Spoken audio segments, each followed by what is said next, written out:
Kalau di Islam kan jelas tuh. Mereka ibadah. Allahu Akbar. Wahai dikau yang maha besar. Asyhadu an la ilaha illallah. Aku bersaksi tiada Tuhan selain engkau. Wa asyhadu anna Muhammadar Rasulullah. Karena kita tidak mau taklid buta, karena kita tidak mau mengada-ngada, karena kita tidak mau asal-asalan, kita tidak mau doktrin dan dogma, maka harus ada wakil untuk dari langit ke bumi untuk mengajarkan manusia pedoman. Maka aku bersaksi bahwa yang menjadi pembawa pedomanku adalah Nabi Muhammad SAW. Hayya 'alas shalah. Mari kita tunduk sujud menyembah kepada Dia yang menciptakan kita. Hayya 'alal falah. Menuju kepada kemenangan. Itu. Nah, kita Islam, kami Islam tidak merujuk kepada satu objek. Tidak ada foto, tidak ada gambar, tidak ada patung, tidak ada wujud. Semata-mata kalbu, pikiran, hati. Tembus kepada Sang Pemilik Maha Mengetahui. Lihat, wahai Tuhanku, aku datang kepadamu menyatakan Engkau adalah Tuhan semesta alam. Kami tidak kemudian membayangkan ya Allahu Akbar, yang kami bayangkan matanya satu, hidungnya satu, ada perutnya, ada kakinya. Kami enggak membayangkan itu. Kenapa? Karena kami yakin bahwa pencipta langit dan bumi itu maha melihat. Pencipta langit dan bumi itu maha mengetahui. Maka cukuplah kami niatkan, lalu kami ucapkan, lalu kami praktekkan dengan perbuatan. Tapi kalau di luar, seperti Kristen, maaf nih. Dia ke gereja, di situ ada patungnya. Di rumahnya ada patungnya. Enggak semua Bang Suma. Iya, enggak semua. Tapi ya, ayo, hampir seluruhnya menggunakan data itu. Kalaupun mereka tidak mengatakan ada patung, ada foto, tapi kan manusia. Wujudnya manusia. Anak orang. Sama aja pun. Sedangkan pencipta langit dan bumi mustahil punya keterbatasan. Makanya Al-Quran mengatakan Annallahu sami'un alim.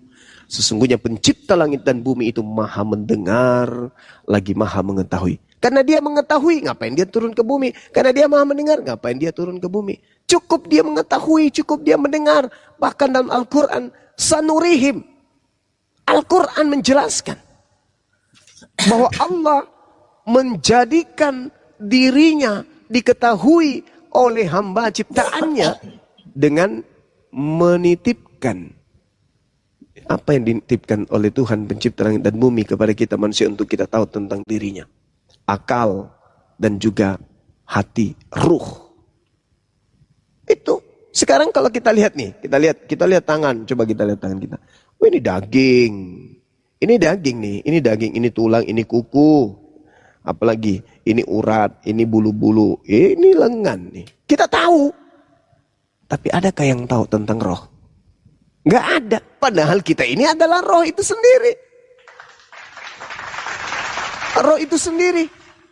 Tapi kita tidak tahu. Itulah yang dititipkan oleh Allah. Wahai manusia. Kalau ingin engkau mengenali aku, maka kenallah dirimu. Nah, ini kita salahnya kita cari Tuhan itu. Mana Tuhan itu ya? Yang mana ya? Enggak bisa. Tuhan sudah menyatakan dirinya dalam diri kita. Apa itu roh? Hei manusia. Roh, kau kenali itu. Itulah serpihan cahaya dariku. Akalmu, itulah serpihan cahaya dariku. Bukan kau yang membuat akal itu. Aku yang membuatnya. Itulah bukti bahwa aku ada. Maka engkau akan sampai kepadaku jika engkau menggunakan dua alat ini untuk mencariku. Apa itu? Rohmu dan juga akalmu. Pakai dua serpihan cahaya itu. Maka engkau akan sampai. Makanya itu tadi, saudari. Kalau saudara ke gereja misalnya nih ya. Tuhan Yesus dimuliakanlah namamu. Yesus dengar kagak? Enggak. Tapi kalau kami, Allahu Akbar, Allahu Akbar. Duhai engkau yang maha mendengar, yang maha besar. Dengar. Karena Dia memang kan maha kalau besar. teman-teman muslim juga salawatan itu kan Bang Suma kan dia juga menyebut-nyebut Nabi Muhammad. Ya. Muhammadku kan kayak gitu, kayak memuji juga. Salawat itu memuji Nabiullah. Bayangkan bayangkan, kalau tidak ada Nabi Muhammad, kita seperti anak yatim piatu di atas muka bumi ini. Seperti seekor kera, tak ada petunjuk. Nabi Muhammad datang memberi petunjuk. Maka kita bersyukur, Tuhan datang melalui nabinya, mengajarkan cara kita untuk menghadap kepada dirinya. Bayangkan tuh, manusia adalah makhluk yang diberi kecerdasan, intelijensi yang mantap. Diberikan kemampuan untuk memilih baik dan buruk. Dan manusia itu memiliki kehendak bebas, free will. Kemudian manusia itu diuji. Sakit, lapar, masalah keluarga, masalah ekonomi, masalah masyarakat, di pekerjaan, diuji kita. Lalu setelah kita diuji, kita diberi pilihan. Kamu mau menjadi jahat atau kau menjadi buruk? Atau kau menjadi baik? Kalau menjadi baik, pakai tingkat intelijensimu. Mau menjadi jahat, pakai tingkat intelijensimu. Nah sekarang itu pilihan. Manusia, coba bayangkan. Lihat itu pesawat, beribu ton beratnya, baja. Tapi manusia saking hebatnya, mampu melayangkan kemudian besi baja yang begitu berat antara negara satu dengan negara. Begitu hebatnya manusia itu. Jadi manusia ini adalah makhluk super yang bisa melakukan apapun sesuai dengan kemampuan logika akal yang dia punya. Akan tetapi celakanya kalau mereka tidak mendapatkan petunjuk. Sama nih, ada seorang profesor ketika dia SD tekun belajar.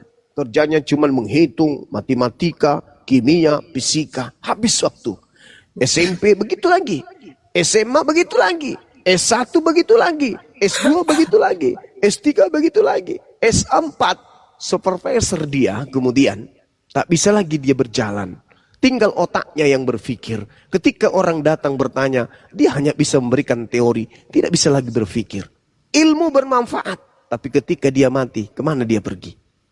Kenapa? Karena tidak ada berhubungan dengan Tuhan. Kenapa nggak ada yang bawa petunjuk? Tapi ketika Nabi Muhammad itu datang, memberikan petunjuk kepada kita. Ini yang harus kita lakukan hubungan kita kepada Allah. Hablum minallah. Ini yang harus kita lakukan terhadap alam semesta. Hablum minan nas. Jelas itu.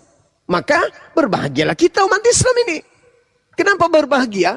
Karena ketika kita mengejar dunia, perintahnya ada.